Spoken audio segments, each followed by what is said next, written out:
I just wanted to take an opportunity to introduce our speaker. Her name is Hana Berres, and she has spent the last 24 years implementing and facilitating a variety of community outreach programs that address stormwater pollution runoff. She currently works for the Jefferson County Commission in the Department of Developmental Services. In addition to that, she is a friend of over 20 years, and her family and my family are intertwined and very close, and she's actually one of my favorite people in the world. Her programs engage residents of all ages and encourage them to be involved in their communities to achieve cleaner waterways.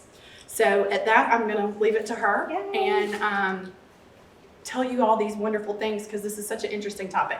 Thank you, Angela. Okay, thank y'all. I'm excited to have new audience to talk to, as always. I've been doing this for 24 years. I'm happy to say I have a profession that I believe in and that I implement in my own and try to share, and I have since a little girl. So today we want to talk about stormwater, and the title is Beyond the Roof. And the premise of that is to tie you with the rain as it falls from the sky, right, as a homeowner. And the first thing we're going to talk about is, why do we need water quality laws? Where did our water quality laws come from? And as a nation, we're becoming through the Industrial Revolution, pollution in our water was just an offset that we accepted to have industry. Well, back in the late 60s, in Ohio, the Cuyahoga River caught on fire for the 15th time. There was a local steel mill that would discharge their items into the local waterway. And it's difficult to see, how does water catch on fire? And what it was is the density of the items that they were discharging was lighter than water, so therefore it sits on top. Okay? So with this, there was a mayor that was new to this city in Ohio, and his name was Stokes. His brother was a U.S. representative. They decided, with the help of the citizens that came alarmed with this, started one of the biggest environmentalism and what we commonly know today as the Clean Water Act. Okay? So, which is celebrating 50 years, which is kind of fun. But anyway, just wanted to let you know that these are one of the biggest reasons as to why, and it was just an idea that we accepted it to have our waterways catch on fire. Here in Alabama, though, we look at our waterways slightly different, especially in today when we think about water and what we do with our water. So, but I always try to bring it home and talk about it. When you first start seeing local water quality laws, even at the congressional level, you're going to look at the Federal Water Pollution Control Act of 1948. Truman was president when this started. He decided, along with Congress, that, you know what, maybe we shouldn't have certain items discharged into our local waterways. And that was also because of Industrial Revolution. So this is the first time when you go back, you see one of the water quality laws first established, and its reason was to help with industry. This act gets amended a few times. We talk about the Cuyahoga River catching on fire, right? And the U.S. Representative Stokes going back. Then we see another law coming, 1972. Do y'all know who was president in 1972? Y'all remember? Nixon, which is kind of interesting because we have a huge Republican president backing clean water, regulating industry. So what he said was, this is not acceptable. Every American has the ability and the right to have free, clean, flowing water. So just to put that in stance of where it was. Now, Nixon said, we are going to formulate programs, agencies and departments, and we are going to have this completely fixed in 5 years. Well, we all know that that didn't quite happen, but the 1972 law was to fix industry. That's exactly where they thought that water pollution came from. It was only from industry. What they have found since then is once they got the industries regulated through what's called a National Pollutant Elimination Discharge System, then we still have water pollution when we're going out and collecting our water. They changed it a few times along the way. And then where I come in is in 1987 when they added what's called non-point source pollution. So in other words, you see accumulation of items in the water, but you can't say all this came from 123 Apple Lane, right? Or 456 Pine Street. It's just here. So where did that pollution come from? And that is where, when we start talking about non-point source pollution, this is where your first stormwater programs come into play. Y'all with me so far? All right. The different types of national pollutant elimination discharge systems we have in industrial, which we talked about, right? Started a little bit with Truman and then came back up and was tightened down under Nixon's reign. And the construction permit starts around 2000 is when you start seeing people when they're building and the erosion and the bare dirt on construction sites. That's when you start seeing those regulations get a little tightened down. Then you see the municipal separate storm sewer system, and that's the Methodist permit that I work under. In Alabama, does this only happen in Alabama? No, it's across all 50 states. How we get designated of who is going to have a stormwater program was defined by the population and how much water flows through that designated area. They decided through EPA that this would be a phased program. So we'll start with the biggest cities that have the most water and the most population, which makes sense, right? And then future will determine how clean is our water after we do that, and then we could phase it in with additional layers should we need to address smaller cities. Makes sense, okay? Y'all good with me? In the very beginning, the first, in 1987, when EPA came down to Alabama Department of Environmental Management, that's our people right here, ADEM, to put together the phase 1 MS4, which is Municipal Separate Storm Sewer. That's where we get the 4 S's. It was Jefferson County, Birmingham, and 25 other cities within Jefferson County because of affiliation and watersheds. And then we had Madison County and Huntsville, right, Redstone. Mobile County and Mobile, obviously, there's a lot of people there too. Montgomery and Shelby County were all part of the phase 1 permits. So you might ask, exactly what are you required to do? Well, I fall under public education and public involvement. But when you talk about putting in structure controls, so then you're talking about trap basins and the pipes that water goes through. When you start looking at illicit discharge, which is anything other than rainwater going into the storm sewer system and trying to stop it. When you talk about construction site, having to educate the people in that industry. When you start looking at post-construction, which y'all will probably start seeing if you do any redevelopment of your property. So if you're adding on, doing any changes to your site, that goes to how much pervious and impervious areas, right? So that has to get, there needs to be brochures and there needs to be meetings and topics on it. Spill prevention and response deals with emergency management, right? 2 cars collide, bam! Right, you got all the vehicle fluids and the gasoline on the roadway. Instead of washing it down, you have to contain, clean it up. So then you've got fertilizers, herbicides, and pesticides that are required at the municipal level. Plus we need to educate homeowners what their impact to this is. And so why I say all of this is just because we have one that says public education involvement, what I do actually encompasses everything else, because we've got to get that information to the general public, to elected officials, to county managers and stormwater programs. So it is involved. And there's not a book. It's sort of like when you have a child, and you don't come with that new little baby, doesn't come with an instruction guide. What we have is just, we need to reduce, eliminate, and come up with our own various programs. They kept it vague for a reason, because different municipalities have different items in different lands. We'll get to that in just a little bit.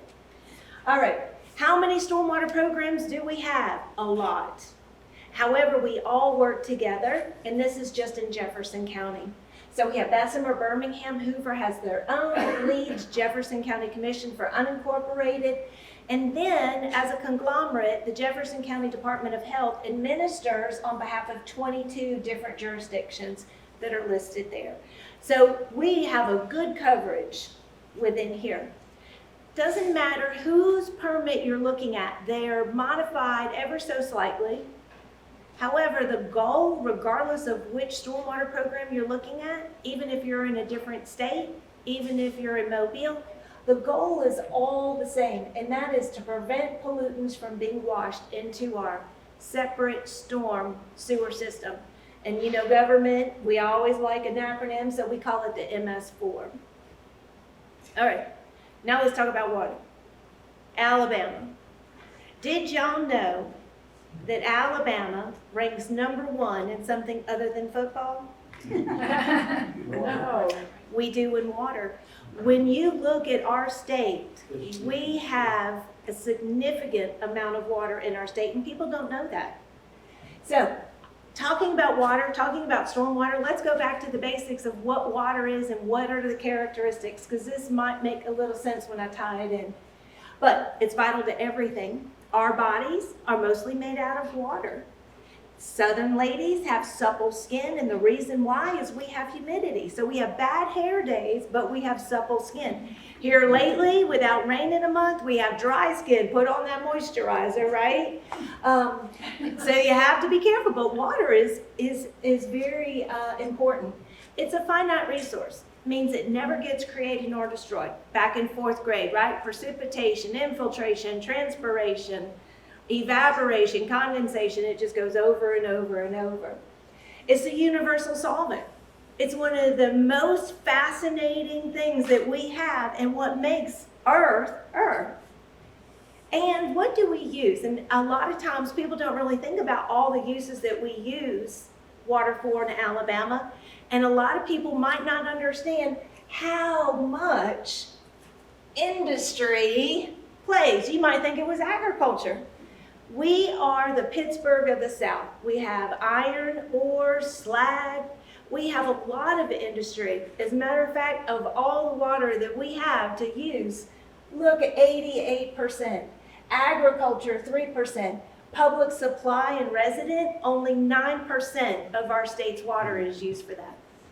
So if nothing else, just to put in the bigger context of why it's important to regulate industry and their discharges into our waterways. Rain. Alabama. I love to garden. I'm a master gardener. I have a certificate in native studies. I love plants. It's wonderful if you were to look at how much rain Alabama typically gets. 55 inches of rain a year. If we could get that marvelous ½ inch of rain twice a week, oh my goodness, right? And we are a jungle. Have y'all ever flown out away from here and come back in? It is green everywhere. We actually think about we live in a jungle, and the reason why is we get a lot of rainfall. And the sad part is our weather patterns are changing though, right? We don't get that nice ½ inch twice a week. We get 6 inches or no inches. And the volume of water that comes down within the hour is increasing, right? Our soils, we live on top of a mountain or sometimes in the valley. But when you look at Vulcan sits on the bottom of the Appalachian Trail. When those mountains formed, all that yummy, delicious topsoil goes down. And if you look at Alabama, it goes into what's called the Black Belt. The reason why it's called the Black Belt is because that's where our topsoil is. Why do we know that that's where our topsoil is? Because that's the best place to garden if you're going to garden in Alabama. If you look at it from an aerial view, you can actually see that existing right there. Waterways. Did y'all know 10% out of all the waterways in the upper United States starts and or flows through Alabama? Did you know we had 132,000 miles of rivers, creeks, lakes, and streams? So the reason why it's important is because we have a lot of water. We also have a nice population. We're not overpopulated like New York City, but we do have a lot. So when you take into consideration all those factors, and then when I show you this picture about what stormwater is and how runoff happens, hopefully it'll tie it in together. So we often ask, have you ever taken an umbrella when it rains and followed where your rain falls, other than it goes in the magical gutters, into the magical pipes underneath your stream? Have you ever thought about where it actually drains into the creek? I've walked and or canoed every waterway in Jefferson County. And what happens is it falls out into a big pipe called an outfall, and it goes into the local rivers. So this right here, you can see it's coming all over from the yard, going into that magical pipe underneath and drains. So anything that you have from your house, from roadways, from parks, from open spaces, anything that humans have in contact impacts our local waterway. If you haven't known about it, here we go. We are actually listed #1 in freshwater species. We have 22% of the crawfish. We have 27% of the fish species here in Northern America. Freshwater snails, turtles, and mussels. Do y'all know what mussels do for waterways? What's their role? Why do you think we have so much? They filter it. They filter it, exactly. So, but anyway, it's interesting, and that you can see, look at our waterways when you look at the state of Alabama. So better than, we are #1 and more than just football. And what we do on that land impacts our quality and the quantity of water. If y'all lived here in Birmingham for at least 50 years, y'all know the difference of what the structure is. 280 didn't have much on there, right?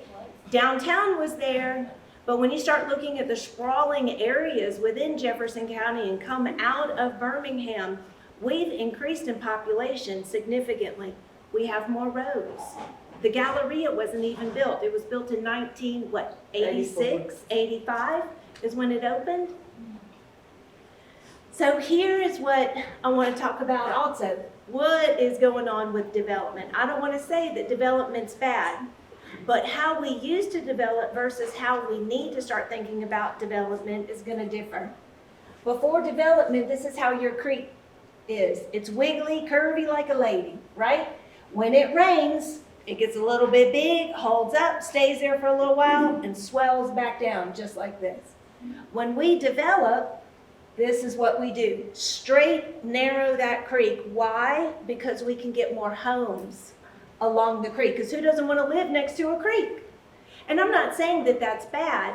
Where I am going with that is if we have too much impervious area, which is rooftops, roadways, right, driveways, if we add too much, water can't filter back into the ground. If we can't get that water to filter back into the ground like it did pre-development, we're going to have more runoff. If we have more volume of water coming down in its intensity, we're going to have bigger issues with flooding. And this is a different way. I'm a visual person, so I always try to bring it home. You got forest, right? And it filters into the ground. That's that good infiltration part of the water cycle. And then it runs into creeks. And we know it does that because if you've been to the Cahaba, the little Cahaba, Shades Creek, we haven't had water in nearly 5 weeks, and we still have water flowing, right? Even when we had the big drought 7, 8 years ago, we still had our creeks flowing. Where does that water come from? The aquifer, right? That magical place underneath the ground. And that water from the aquifer fills up, filters out, and starts your headwaters of your creeks. But when you build, we take every tree down, right? And we put the token, this is our token Charlie Brown Christmas tree right here. And we've added all of this. And then engineers, we add pipes. The whole point of the stormwater drainage system is to protect people. Stop flooding on streets, protect the people. And the way they designed it back in the 20s and 30s doesn't necessarily handle the building that we have been doing, especially over the last decades, right? So that's where the problems and the issues are arriving. Now, Can you go back one? The last picture. I used to live in Southern California. Okay. That's what they did to the Los Angeles River. If you ever seen movies in the LA area, they have this big wide area, they concreted the whole thing. It's all concrete. So when the water starts up in the desert areas and it rains, it goes right down to the ocean, but it doesn't get into the area. And it doesn't filter in. And one thing I haven't said is most of my pictures that you'll see are local. This right here is taken in Trussville, right? Downtown Trussville, because again, what they're trying to do, pack the houses in, manage the water, shove it, cram it, stuff it, and move it quickly, right? You're just a troublemaker. I am. But you know, I'm a biologist too. This right here, what does that sustain? What animals are going to be able to live in that? You can have some snails and Hopefully. rats. And so what I always say is the cumulative effect. And people are like, well, again, I'm highly visual. So we're going to look at our area, right? We have the token lake over here where all the water is going to go to, right? And we pay a lot of money to live over here. And then we have all the others. But look how much impervious area, the roads, the driveways, the rooftops. I'm not suggesting that we have holes in our roofs. I see some green in there. There is some green, but it's artificial. It's turf. And turf doesn't necessarily allow water to absorb in, right? It washes off. And to keep it nice and green, how many chemicals are we having to put on there? I mean, just for consideration. Yes, ma'am. Did you say all these photos are from? This is not local. Yeah, Right. that's what Yeah. I was wondering. Yes. I have a question. So I've heard that there's been communities and places that are talking about putting clover as clover lawns as opposed to We used to grass have that lawns. in the 50s.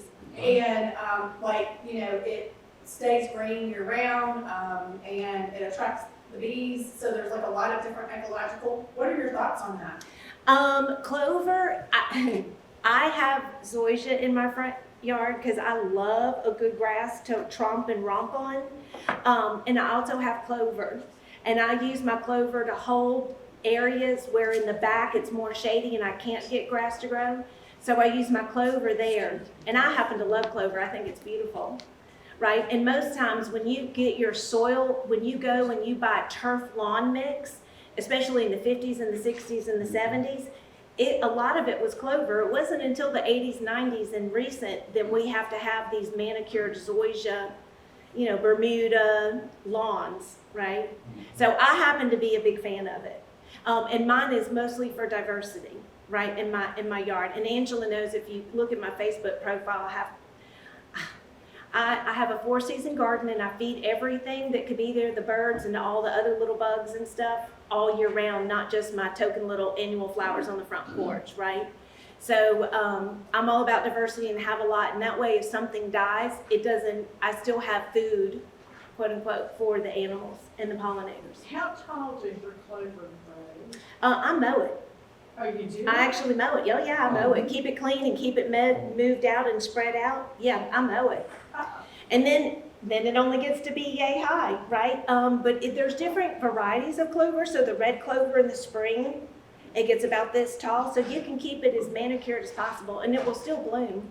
What's the best, like lawn type clover, do you think? It depends on sun, shade, compacted soil. There's a few more items to depend on what you want to do with that clover. And the variety of clover, and it would go back into mostly shade and sun and wet or dry, mixture of both. So, yeah. I know enough about plants, it's dangerous, because I can't ever say, well, it depends. But if you give me those and show me, I can help. Some people don't understand what the storm drain system looks like, right? So overcome another barrier. A few years ago, my colleague Lynn and I said, let's go get some pictures. This is from Charlottesburg, this is from Charlotte, right? This is taken off the internet, but this, and this are all from Jefferson County.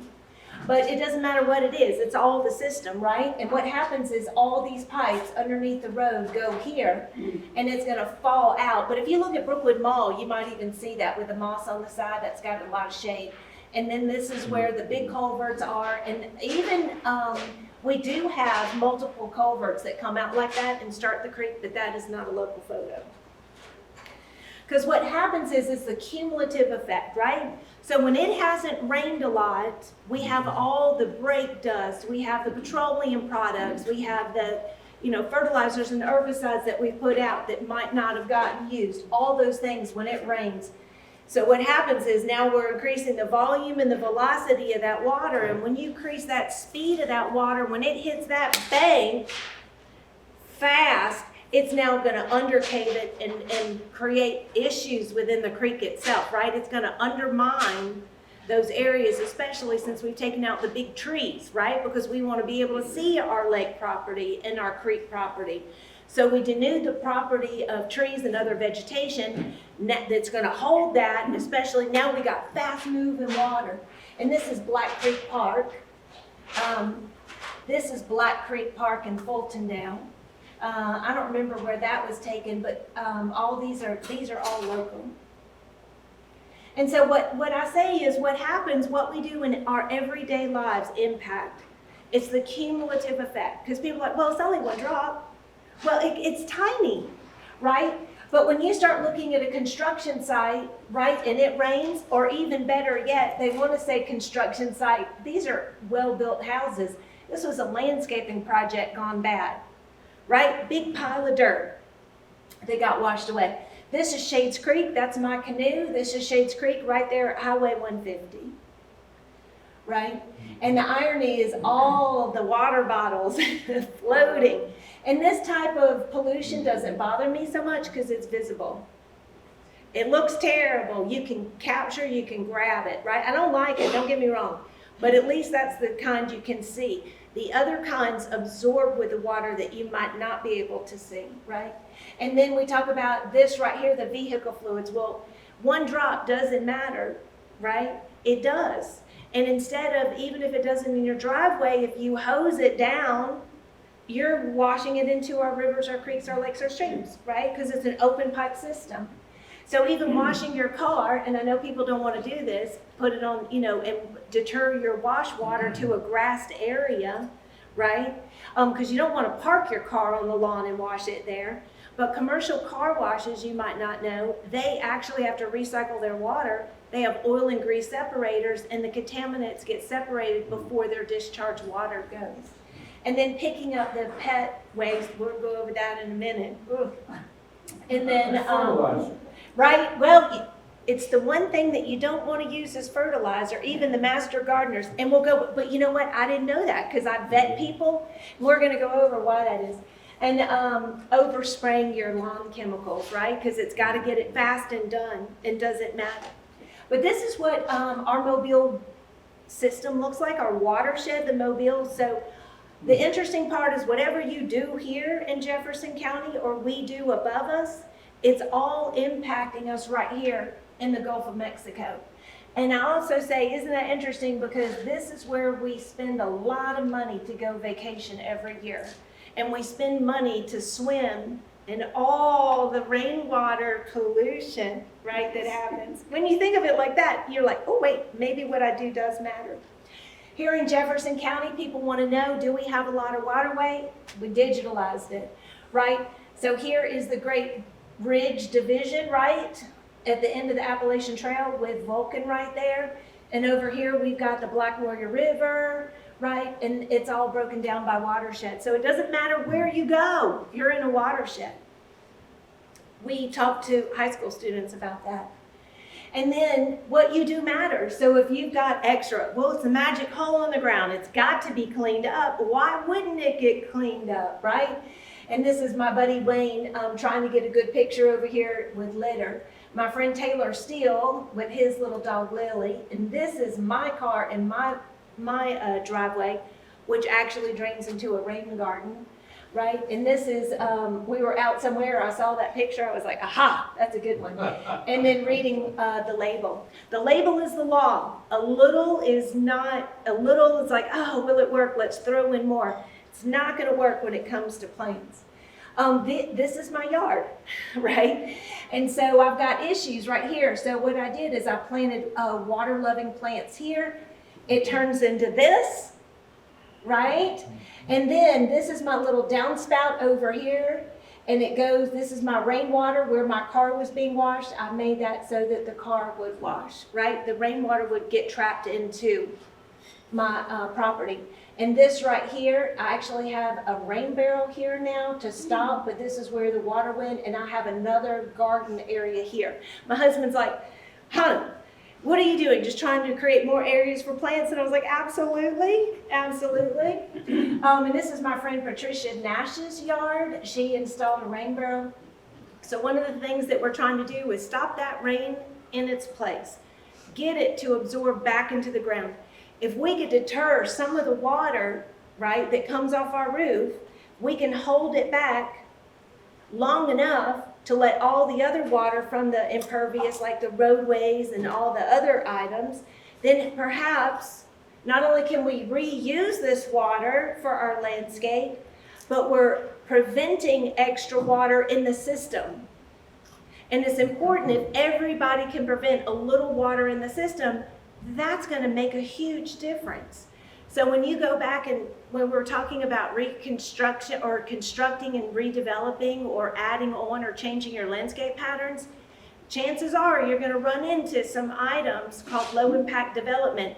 How are you going to hold it? How are you going to capture it? You're going to get rid of the turf. You got to add the gravel, right?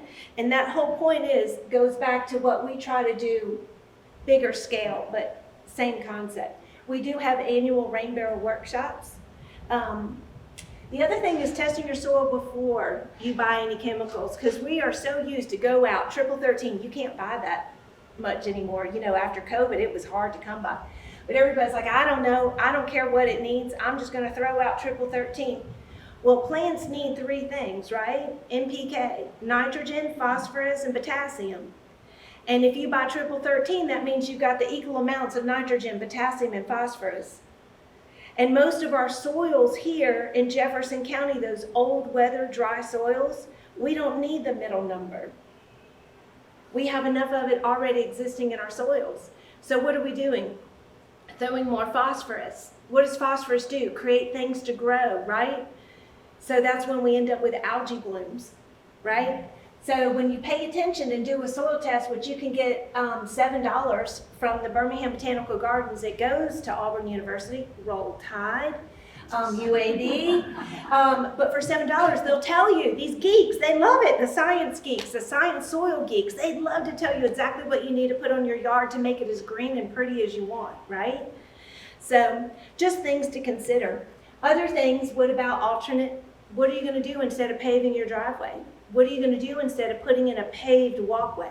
I'm not saying paving is bad, right? But in areas, not everything has to be paved, right? So you can add, this is an area with a little gravel underneath that allows things to get filtered in. This right here, and you also have a little grass growing underneath, but we're allowing more areas for that water to filter into the ground. Keeping the soil on your yard. Oh my goodness. This is what happens in the undermining of a creek. This is a creek bank, right? So creek banks you think should go soft and gradually up, not steep up and down. This is because we have more volume of water, the faster the water, right? More water, the faster it goes, volume and velocity. And then when it does, it underpins and undermines that creek bank. So if you have an area and you are along a creek bank, and sometimes I've been there 30 years and the creek's just getting bigger and bigger and bigger, there's things that you can do to help prevent that, right? But this, how many times do you see this going up and down the street? And those things matter. Soil is not good. What do you think soil does to the waterway? Anybody ever use powdered Hershey's chocolate in your milk? You stir it up, stir it up. If you let it sit there for 10, 15 minutes, what happens? Settles on the bottom. Dirt does the same thing in the waterways. So if we fill the waterways up with all this sediment, because as soon as it hits a sharp curve, right, it's going to drop that sediment, that suspended is going to drop out. And now our waterways, right, which were built to only handle so much water, now getting filled in by dirt, it's another complicated effort. This is my backyard. And when we talked about what do we want? Now, if you were to see the pre-picture of my yard, it had nothing. It was eroded. I grew rocks, right? That's what I did. I grew chert rocks is what I did. And over time, I've started things. I have a compost pile over here, right? And I throw all my cardboard, and I know some HOAs don't allow it, but I'm in Birmingham, and they don't want to even mow their right-of-way. But I have a compost pile where I deter all my leaves and all my vegetation, and I make my own compost, right? So it's free. And so I've got different things blooming. This is my Edgeworthy. It's going to bloom in January. And my beautyberry. And then I've got white and red buckeyes, my pollinator garden, my ginger over here, amaryllis. How many people get amaryllis in the holidays and throw them out? Do you know they'll bloom here? Yes, and they'll divide. My star jasmine right here. I've got milkweed. I had actually 18 monarch butterflies. And this is what they're going to munch on right there, right? So I've got different areas. This is not my yard, I would like, but these two are my yard. And so what we're trying to do is I'm trying to cover and capture, make curvy lines, get that rainwater, because when the stormwater lady bought a house on the low side of the street where everybody's rain comes. So I'm constantly trying to capture, hold, store. And I want to make my soil mushy, gushy, lushy with all that organic matter, because it's going to hold water. I actually have areas in my soil where if you were to go right now, it's still got a little moisture in it, because I pack all that organic matter in there, right? So, and this right here, hold on, go right, I'm going to go back. Hold on, previous, right here. This area right here, you see how it's overgrown? I just created that as my evergreen screen because this is the Home Depot lot off of Crestwood Boulevard. It's like the back of Home Depot, all that water gushes. So I created an evergreen screen on the back to help hold, capture, and store. And then I have like 5,000 daffodils. It's pretty in the spring. All right, label is the law. When you go out and you're like, oh my God, they're biting, they're itching, oh my gosh, kill everything that you can, right? Nasty little mosquitoes and gnats. What I say to you is be very careful and mindful. These people are trying to sell you products. That is their goal, and you buy them. We all do. Oh my gosh, look, it's got a bug on the front. All bugs are bad, right? And so spray, kill. The thing of what I want you to be mindful is whatever bug that you have, there's targeted chemicals that can help you with that bug. Not all bugs are going to get mosquitoes. Have you ever seen fat legs on a mosquito? No? Never. Never. So when you spray your bushes in the hopes of that little mosquito getting enough chemical on its little legs to take up to its mouth and eat, might not be working, right? So that there's other ways, especially to deal with it. But be careful. What I want you to do is read the back of the label. The back of the label is going to tell you specifically what bugs it's going to get. And Birmingham Botanical Gardens has Jim Jacoby. He's a bug person. He's all kinds of stuff, but he loves bugs and soils and everything. If you get something, this something is eating my plant, he'll tell you what it is, how to get rid of it, and many different methods to do.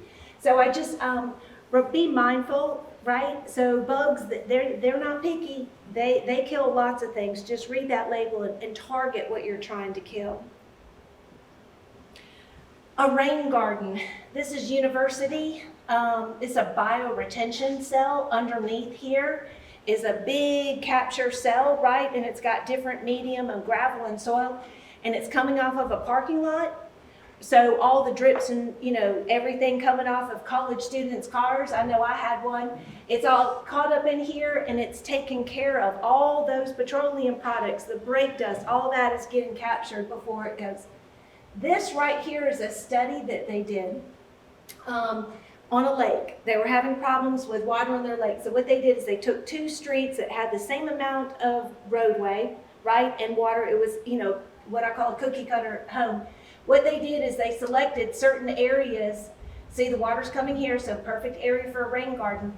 They were trying to figure out, can we reduce the volume of water in our lake? The other problem that people didn't consider of the lake is the water that was coming off in the hot summer was killing their fish.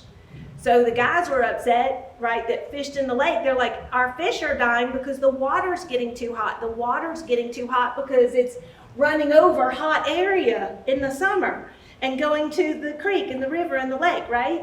And so it wasn't deep enough for the fish to get to where it was getting cold. So they decided to come in and do a project, and they changed and added rain gardens on one of the streets. They were able to reduce the volume of the water by 90%. They were able to stop that curve, that spike, right? Since COVID, we all know about the spike and shorten the curve, right? So they were able to shorten the curve, reduce that spike, and they were able to help keep the dissolved oxygen and the temperature of the water in the lake just by adding some rain gardens. I'm not saying everybody needs to, but if you have a soggy area in your yard that's already collecting it, might be a consideration. And if you love plants like I do, it's a great area to have new plants that don't grow anywhere else. And we say pick up after your pet. So here's the thing. Dogs are domesticated. There's nothing natural about having 150,000 dogs crammed into a small area of Jefferson County. It's not natural. In the wild, they would go in packs and they would be in various areas. So when we say pick up after your pet, and don't, heavens, bag it and throw it in that magical storm drain inlet, you'd be shocked. We collect the water, you'd be shocked. Oh, but anyway, what we say is there are vector diseases and bacteria in dogs' waste. We have domesticated this animal. If you go into the gut and you talk to a veterinarian, they'll tell you they can handle and clean up and eat anything and their bodies will handle it, right? They have all that bacteria and these vectors that help break down what they're used to eating. So they haven't caught up to being domesticized like we think they have. And their poop, a lot of this goes out in their poop. And so what people don't consider is even if it's just sitting on the ground and it gets, dried out over time, you got to allow that sunlight to get to it to break down so now it becomes not harmful. But if you were to calculate all the animals, and we did 150,000 based upon veterinarians, 38 tons of waste a day is produced from 150,000 dogs in Jefferson County. We talk about mulch, right? So eroding, not only does it look nice, we have people from outside, they're like, oh, y'all people, you Southerners, you love your pine straw, right? Pine straw was good. The thing about what we want to consider for the mulch and to reapply it is it deter weeds. Right? So if you have something on the ground in a bare area, you got seeds are going to grow. Seeds need light. If you put mulch on that area, and now you stop the erosion from happening, that water drop hitting that bare dirt, right? But you've also helped yourself because now you have less weeds in that area to take care of, less spraying, right? So definitely think about adding mulch, re-add. Oh, gosh, how do I keep doing this? Did I do that? Come on. Okay, there we go. Fix up leaks, clean up spills. Thing about this, and I know we have A lot of people have good working cars, absolutely. But the brake dust, right, it comes off of vehicles. And sometimes when you have your mechanic, like mine, forgot to put the lid on something and I'm have all this mess. It's I'm like, what? So what we say is don't use the hose, right? Clean it up with kitty litter. Make sure even when you wash your cars, because all the soap that you use, but everything that's on your car, all that gunk and grime, right, was on the car. If you wash it with a hose and it goes to a storm drain, all that gunk from the car is also washing into the storm drain. So again, commercial car washes, not saying that they're better or worse. My yard, my wash water goes into my rain garden, so I know it doesn't go anywhere. So it's just something to consider. And then diverting your wash water, this again goes out, and also from your house, right? I have it done. Nobody wants a moldy house on the north side, right? You got to get it cleaned up and washed out. Just be mindful about where does that water go and the chemicals that you use and how close you are maybe to a waterway, a lake, a stream, a creek. We do different things because what we try to do is let you overcome certain barriers. If I tell you about it, you're like, okay, got the knowledge. If I tell you about it and give you an opportunity, well, that's very sweet. But if I tell you about it, give you an opportunity, and it probably doesn't cost you anything, you're like, I'm in, I'm completely in. And Hoover has done a great job. Y'all have Household Hazardous Waste Day and have had one since 1992, I think, actually. Or no, 2002. Jefferson County, we went through a little bankruptcy and lost some money, and we're back on it again. We have now annual Household Hazardous Waste Days. Did you notice that's 23? And we have 3 locations. So if you miss Hoover, if you live in Hoover, you could go to Hoover's, but you can also go to one of our 3 items if not. We do free lunch and learns at the Birmingham Botanical Garden. They're virtual. So if you wanted to learn more about gardening, you can learn more about gardening. Prudent Lawn Care, we have 14 a year. Electronic free drop-off and paper shredding event. We have 4 of them a year. We just had one this past weekend. January 28th is the zoo. We'll have one in May in Center Point and one in Bessemer in June, in addition to the Household Hazardous Waste Days. We partner. Remember I talked to you about all those different stormwater programs? We all work together because if we all came up with a different message, y'all would be completely confused. What they do in Homewood, what they do in Hoover, what they do in Trussville, what they do in unincorporated Jefferson County, message needs to be the same so that y'all aren't confused and we're all speaking the same language from a government entity, right? So we partner, we teach kids, we teach them in various, we go to their schools, they go to the Birmingham Zoo. We do Alabama Water Watch, which is a chemical water monitoring class. If y'all are interested in monitoring your water, there's things available. And we go to different booths and organizations and festivals. We have a high school anti-litter video competition. It's called Litter Quitters. I hate litter, I despise it, and people do it. And I don't care what zip code you live in, I don't care what religion you are, I don't care what you're raised, I don't care what your financial background. We are going to have litter. And we have litter in Mountain Brook, Homewood, Hoover. We have litter in Pinson, Trussville, Clay, right? I don't care. We have litter. And a lot of kids do it, and we're not sure why they do it. So we came up from a stormwater program, and we said, let's give the kids, the high school students who are fixing to drive, a cash-winning prize, an ability to become movie stars on a commercial, in hopes if we can get them to understand about their impact of what they do littering and how littering impacts our waterways, right? And so it's called Litter Quitters. If you haven't seen one of our commercials that has the faces of the kids from all over Jefferson County, and we run it every year. It ran this summer. But we do creek cleanups. This is Valley Creek cleanup. This is Grants Mill Road cleanup. And this is over there on MLK Day as part of MLK Day service over in Minor hosting cleanups. So we encourage the communities to get out. We encourage high school students to participate in these volunteer litter cleanups. You've ever gone out on the roadside to pick up litter, you understand immediately the negative impacts and what habitual littering looks like. You go to a storm drain and there's 30 big gulp cups, right? And so we are out there, and we definitely talk to your kids, talk to anybody that will listen to these students. We also have a calendar. I have some for y'all to take home. They're stormwater calendars.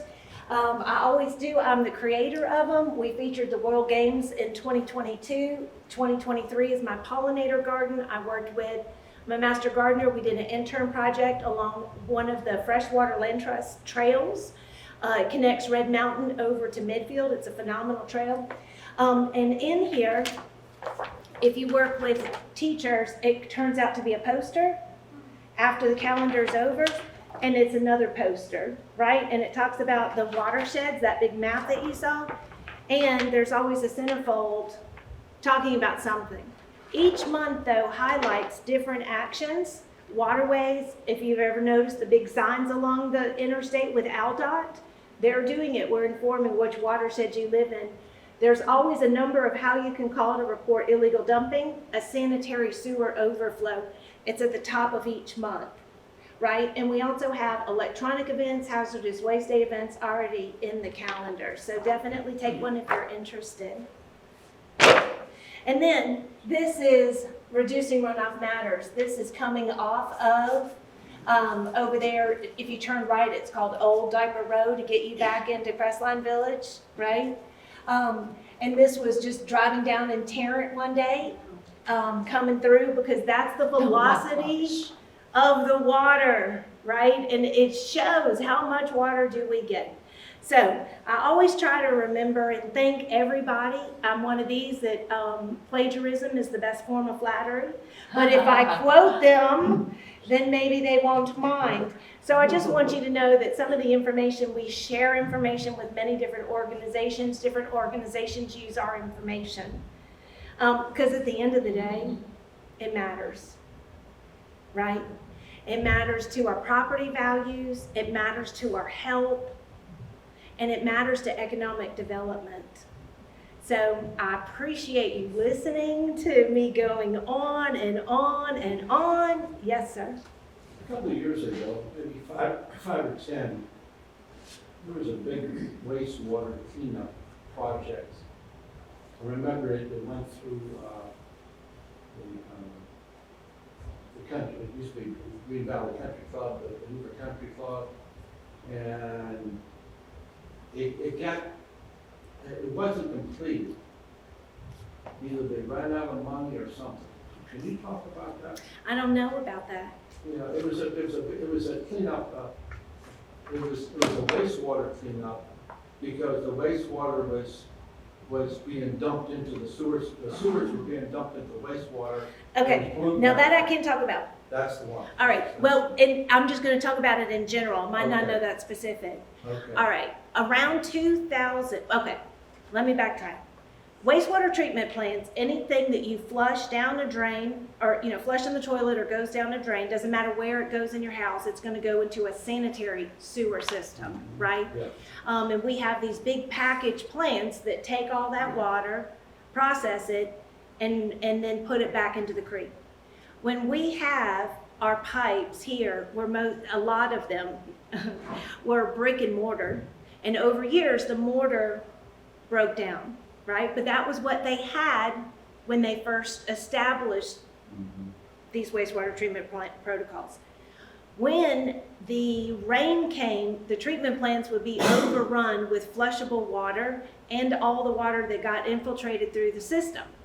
Or if you have an open manhole, right? Sometimes kids like to take the manholes and put them open. All that water getting into the system. Water, our creeks and our wastewater treatment pipes follow the same contour so that we don't have to pay, which is a good thing, to pump that water to the treatment plant. Okay, does that make sense? So what would happen is, during the rain event, if the treatment plant was overrun, the last thing you want is it bubbling up in your bathtub, your toilet, or your sink. Would that be a fair statement? What they would do to alleviate the pipe is they would open up and they would bypass the wastewater treatment plant, is what you're referring to.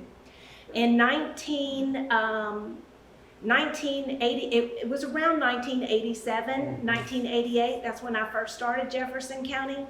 There was a big lawsuit by individuals, and that would be the Cahaba River Society, sued Jefferson County Environmental Services that's responsible for all the wastewater, right? Actually, it was different municipalities. Hoover had it, everybody had it.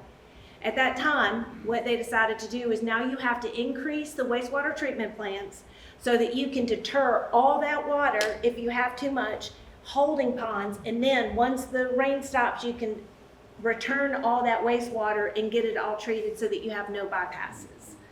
So I know that in Jefferson County, including Hoover, there are no sanitary sewer bypass systems. If you see one, I want you to call to report it, because Jefferson County Environmental Services doesn't allow it. We, the county, get fined if there is sewer water in the creeks, right? And so that, I'm not sure about the construction of why, when, where, but I don't know. But I do know that there's also a reporting that we've started at Jefferson County, 911 reporting, or not 911, but it's, I forgot what it is. Anyway, it alerts local citizens if there is a breach or if somebody's out and digging up the road and breaks the sanitary sewer line. We've had that happen on Pinchgut Creek in Vestavia. That was a mess. That wasn't our fault. We got blamed for it, right? So, but anyway, if you see it, absolutely, 100% I want you to call. We have a hotline, and it's listed in every page of, remember, every month, sanitary sewer hotline. It's at the very top, and it's for anybody in Jefferson County. So please definitely call it. But that's what you're referring to as the bypass, and it doesn't happen here. Some cities, believe it or not, they have what's called a combined sewer, so your rainwater and your sewer water is combined, which makes it a mess for everybody, and very costly for those cities. Those cities are now going back and creating that they're now going to be separate systems, because the sanitary sewer system is a closed pipe system that goes to the wastewater treatment plant. We want that to happen, okay?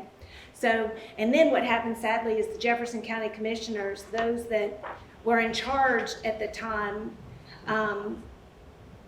might not have dealt with their funds appropriately, Yeah. right?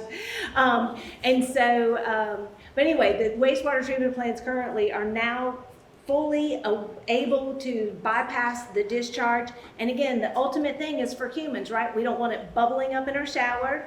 We don't want it coming back up the toilet and up our sinks. So that there's other means for that to happen in protection of the safety of people. So, yeah, you're welcome. Any other questions? Comments? Remembrances for things that happened?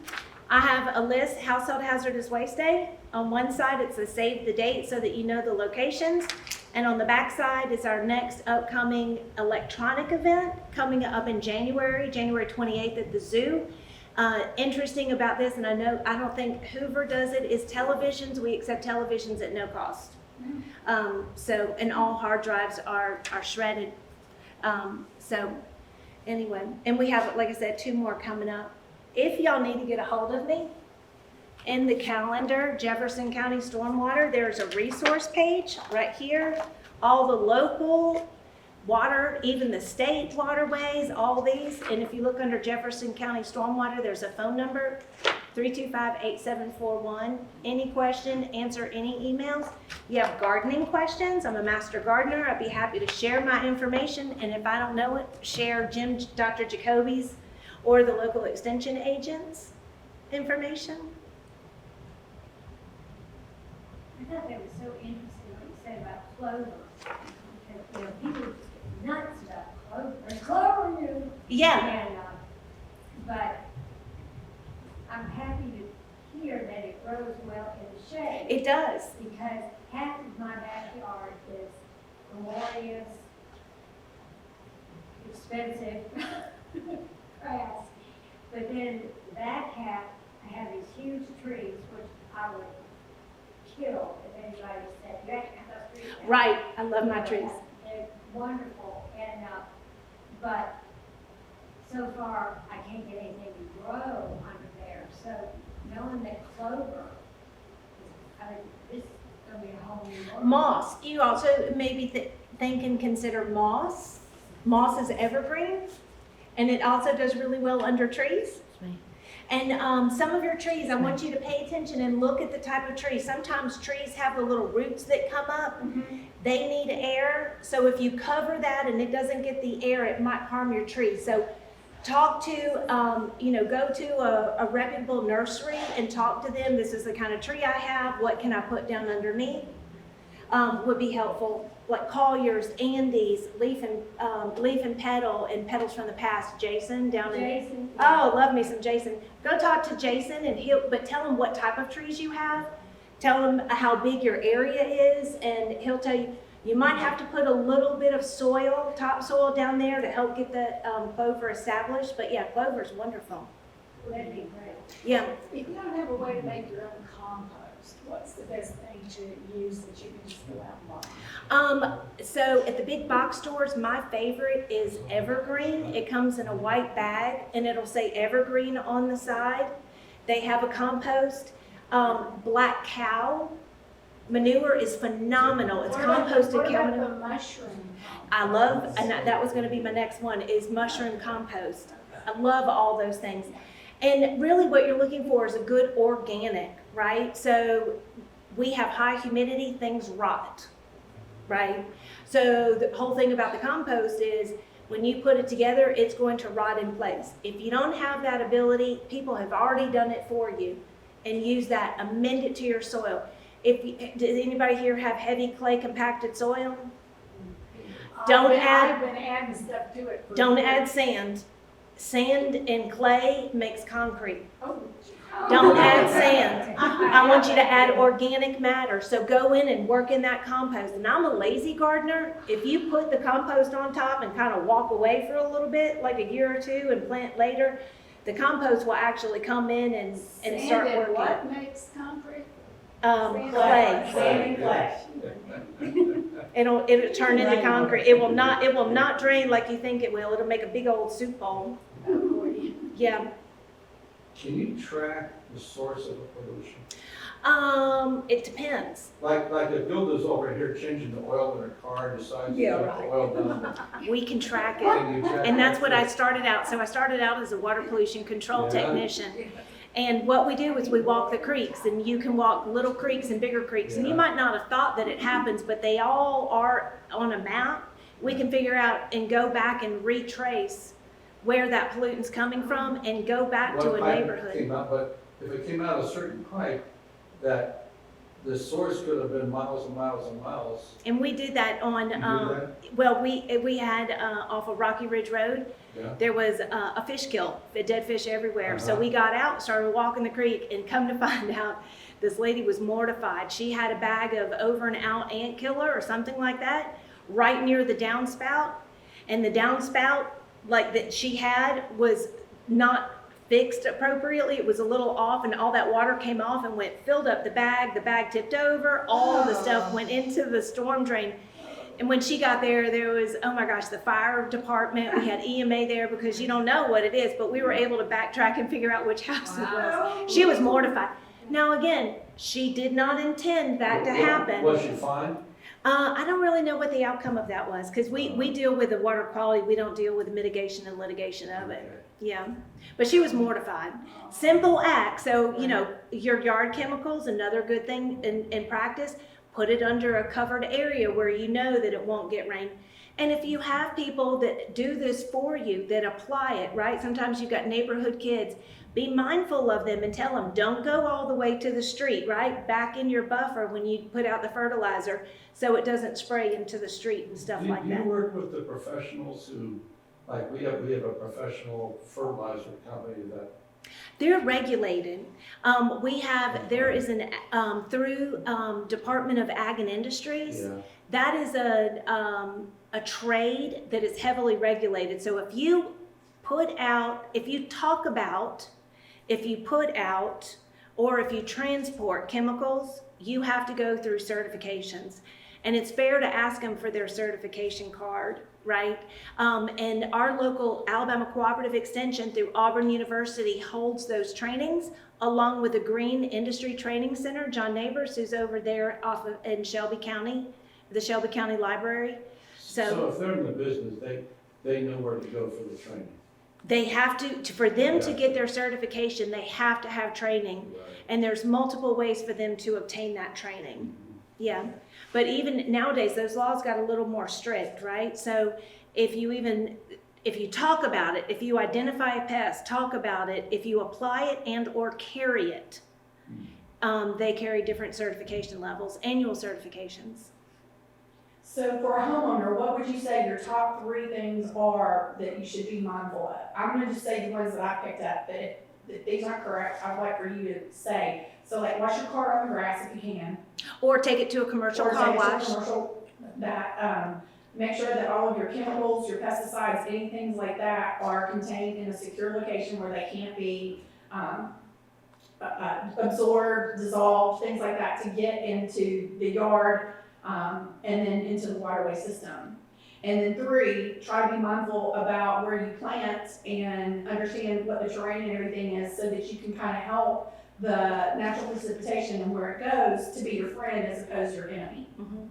But what would you say the 3 main things are as a homeowner that really people should be mindful about? Because I really feel like a lot of ways that this is one of those things where people don't know what they don't know. Right? And like your lady who, with the pesticide, you know, she was just doing something that she's probably done for years and didn't realize that she was causing an ecological nightmare. That's a great question. So you're going to make me think hard. That's okay. Yeah. So the first thing I would say is chemicals. Make sure and properly dispose, right? So know what you're using outside if it's in your yard. I want you to test your soil. I want you to know what you've got, know what that plant needs, and don't over apply it, right? And then where you store your chemicals, make sure that they are not in an area where the environment can impact them, right? So under a closed area in your garage, those type of things. Yep. Well, I thought, when it comes to soil testing, Mhm. so I've always been, I haven't done it because I haven't been sure exactly how to do it. Like in my backyard for years, I've been amending the soil, busting up the clay, putting stuff in there, and planting plants and all this kind of stuff. And then I've got places where I do just annual stuff, and I'll break it up again because it gets hard just in 6 months, and then maybe put a little soil conditioner, whatever, anyway. But if I wanted to go ahead and test the soil, I mean, once I started, you know, I add here, I don't know, I mean, it's not gonna be the same ever. How do you do it? That's a great question. And when you do, and I should have brought one with me and I'll know for better, a soil test kit with instructions. So the instructions will actually go over the various areas that you're testing. So you want to do lawn and keep lawn together, front and back, separate, right? And then I'm a just bed. talking about like Yeah, an annual flower, bed. you know, ornamental plant areas. Mhm. So you may have to do more than one test. Correct, depending on the area. So if you have the front shrub garden, right? So the plants that are kind of like in that same area, if you wanted to test the soil there.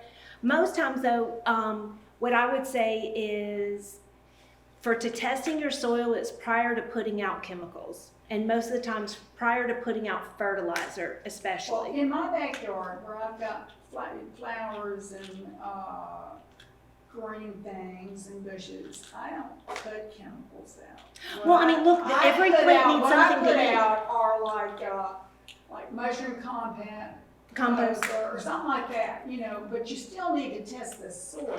Not, right? well, in that particular instance, I would Well, say. I do put out, well, I'm sorry, because I do put out some fertilizers. And if you twice a do, year. use a slow release, like, Grower Special is one of my favorites, right? And, Jason from Petals from the Past. The reason why I like that one, it's organic slow release, and it will release in the winter time, so it's not temperature dependent like Osmocote. So you put it out in the wintertime? I put it out 3 times a year, in the spring, summer, and the fall. Around everything? I do, I cast it out like a chicken. Only because I know what my soils are, and this doesn't have a lot of phosphorus in it. So this is even in like my gardens where I'm doing all this stuff, so is now about the right time to do it, or? Typically in August is one of the last times you feed plants. I thought you said fall, winter. no, Right, summer, well, we're in spring. October, so August, early September-ish. So March, March. when things green up. Okay, plants need food when they're active. All right, and so most of our plants start greening up in the spring, March, April, right? And then in the dead of the summer, they're gonna need another little kick, so late June, Late June, right? and then August, September. And then I would do August, September for a fall, especially if you have like camellias, which are fixing to bloom. You want to get them enough food so that they can, put on their buds, especially the japonicas that bloom in January, right? So it depends on the type of plants. If you're planting annual plants, like we've got our impatiens and we have our pansies and they're vibrant color, you're gonna need to get a little bit of food up when you And I plant, can and use that for compost is them? good. You would add the fertilizer for that when you plant them. But would I use that grower special? I do. I personally do because I like it and it doesn't burn your plants. I love Grower Special. You can get it at Collier's. I'm sure Andy sells it. I know Leaf and Petal sells it. And I like it. Again, the reason why, I have a 4-season garden. I've got plants growing right now, and I've got plants like my Daphne, and I've got for my Edgeworthia, right? And I've got, isn't it wonderful? I have to go No, pick that's up my fine. granddaughter. Yeah, at no, school. that's fine. I'm sorry. Here, I got this. Take this as well. May I have another one? Yes, absolutely. Thank you. But, So I'm too late for putting it on the Daphne, because it's a little bit, it's not August, September. I should wait until March. if it's not showing any, because what you're also doing is you're adding compost, which most people don't. So what I would say is if your Daphne is doing great and it's not showing any signs of distress, what you're doing is perfectly fine. Okay? If you wanted to, like I said, I cast mine out kind of like chickens, right? And I don't do it before a rain event, right? And sometimes I water it in when I first get it down. You have to clean all the mulch away before you. I don't. I'm lazy. I don't. I cast it and just let it go, and it will eventually. It is made to release slowly over time, right? So if you were to put it out like now in November, we're fixing to come into our rainy season. It's just going to wash and it's not going to get used. It's going to go in the soil and not be used. We are in a climate where things deteriorate and rot fast, right? So by feeding in the wintertime when things are dormant, the plant's not taking up what you want it to take up, and it can be then considered runoff. So for fertilizer, I would say early spring when things are greening up, right? In the middle, like June, July, when things are in the middle of growing, and right before things start to kind of dwindle down, to get them food for their roots, right? In their last push of something, even for your camellias. So is that early September? I would typically before October, because our frost date is November 5th, I think, is our frost date, which means that's when chances are we were going to get a frost by that date. When plants get a frost, most of them stop, shut down, right, and die back, especially the ones that, perennials that come back. Most of them will, die in place, right? And so they're not going to be putting on new leaves or blooms, and that's what the fertilizer does, right? It aids in their growing structure and leaf and then blooming. So you wouldn't want to give them a boost right before they go to sleep, is essentially why. Yeah. And mostly, again, it goes back to the NPK, the numbers on a fertilizer bag. Those numbers, nitrogen, phosphorus, and potassium, that middle number, that phosphorus, remember we were talking about wastewater treatment plant and dog waste? That's phosphorus that's getting into waterways. That is the danger and the biggest part of the problem, right? Because it's going to create things to grow, so the vegetation around the area, it's artificial food. What I call artificial food is you're sending not in the natural system a flush of food. Things are going to grow, algae's going to bloom. And then when the algae starts dying because there's not sustained food, that dying algae is going to rob the waterway of oxygen and create fish kills, is really how that process works. So be mindful of that middle number in your fertilizers. Slow release fertilizers don't, like a triple 13, if you put it out, it's done, right? If you have a vegetable garden, when you plant your plants in the spring, throw out triple 13, because those plants, they're gonna need everything they got, especially in a raised bed, right? But you can also add slow release fertilizer, but slow release fertilizer is meant to give the plants over time the right amount during their growing season. Does that make sense? Any other questions? We don't have enough time left this year, but I wanna know, how do you kill a Bradford pear? And I'm serious. If it's established, Oh, yeah. I would call, because you're gonna need somebody to haul it off and carry it off, you can call an arborist. Are you in the city of Hoover? No, I'm in lovely Galena, home of the Bradford pear.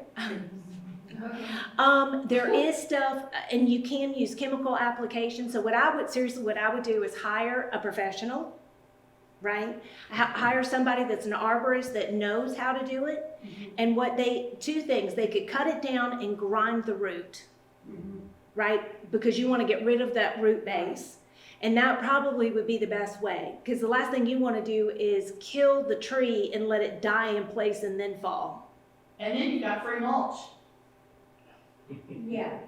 What I did, I mean, I had just had it. It had attacked the mimosas Oh, yeah. and everything else. And so I just said, you're gonna die. You know, so anyway, I was a hit woman for a weekend.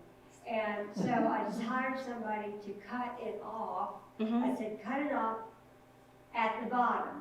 Well, he left, about this much. Okay. So it still has lots of. So it resprung. Yeah. Yeah. So I want it out of there, it's somebody else's problem. Okay, to do a fresh, and again, this is why I'm gonna say hire a professional, because they've got higher concentration of chemicals than what we can purchase, right? And what you can do is immediately upon cutting it, you can put something down like glyphosate on raw cut, but it's gotta be done immediately. Yeah. And a higher concentration, and maybe even what's called a surfactant, so something in that chemical to help adhere to that open wound, right?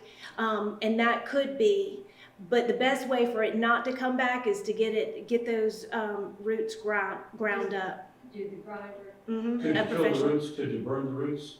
Could you start a fire in all the roots? No, because most cities have burn ordinances. Well, you could, but It might not be legal. You would do it, wouldn't you? of course it would. Might not be legal. Yeah. The roots are, I mean, they go from Helena to Montgomery sometimes. No, I understand. I mean, you have some real problems. No, I understand. No, and I absolutely. The fall typically is the best time if you're going to do that kind of spraying. The fall now is a perfect time, and reason being, plants are fixing to shut down. Right. So the leaves are dropping, and they're putting their energy back down through their cambium, right back into their roots, right? So by you cutting and spraying, it's going through that cambium, that outer layer. It's going to drag it back into the roots and create better depth of the tree, right? So like I said, now's the best time to do it. Cut it down, spray it immediately. If you hire an arborist or a company to do it, ask them what they're planning on doing and say, cut it, spray it, and then you can come back, like next year, the year before, or whatever, sometime later, and then grind the roots. Or you can cut it and grind the roots, and really you shouldn't have any worries if you do that. It shouldn't come back. I'm just worried that the plants that I have around it, Uh-huh. I have a Cahaba lily, and it bloomed finally this year, Okay, and is like this tall, right. and I don't want anything to ruin that Cahaba lily. Understood. What you could, in theory, once it goes dormant, you could dig that lily up, have them do the tree work, right? And they have little machines done by little robots. It's pretty impressive what they do now. So in theory, if that is your biggest concern, I would dig it up, save it in your basement over winter so it doesn't freeze, right? Dark, cool spot. Get the tree work done and then replant. Okay. is what it would be another option to overcome that issue. But I'm not a big fan of Bradford pears either. Oh, good heavens. Yeah. I mean, just. Yeah. And Angela has my information. Angela, if you share them with my information, I can get you in contact with John Neighbors of AGITC. He's in Shelby County. He might be able to provide you a list of professionals. I'm not saying he can, but he might be able to help you overcome who do I hire. Yeah. Well, everybody join me to thank Aunt Hana for coming today. Thank you so much. You're welcome. Appreciate all of your wonderful information.